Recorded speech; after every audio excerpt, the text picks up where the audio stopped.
Ja, un padomāsim, vai mēs gadījumā objektīvi neesam aklo stulbeņu draudzē. Ja, varbūt tas tā sarkastiski skan, ko es tikko runāju, bet, skatīsimies Bībelē. Vai mēs neesam aklo stulbeņu draudzē? Klausies, es atradu sev jaunu draudzi.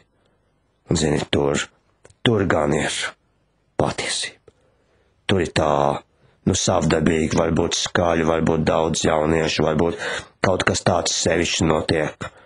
Ak jā, te ir. Un mēs varbūt labu nodomu mudināti. Nāc kopā ar mani. Te tiešām ir labi. Un cilvēks paļaus uz otru cilvēku autoritāti. Ak, viņš teica, tur ir labi. Tur ir tā īstā draudze. Līdz šim mēs esam drusku kļūdījušies. Te ir tā īstā. Ja visiem jāpriecājas, es priecājos, halleluja, kungs, es atvainojos, ka atkārtojos, bet tomēr rokas pa gaisu, kājas pa gaisu, ģitāra pa gaisu.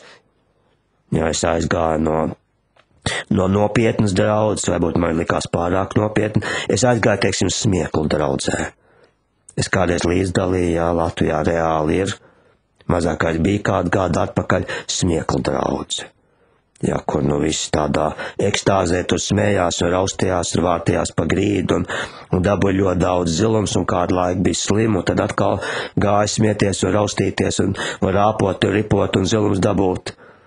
Bet pirmā brīdī var teikt, bet es taču man labāk palika, es tagad smējos. Ja, tā šaurajā ceļā, tur bija savas grūtības, jā. Dievvārds ar par to saka, bet mans nepatīk. Un tagad, es esmu atradis īsto ceļu, vienos smieklos, vienos priekos, vienā jautrībā. Kā te ir ērti, te ir patīkami. Ja te varbūt ir daudz humānās palīdzības, es esmu atradis īsto ceļu.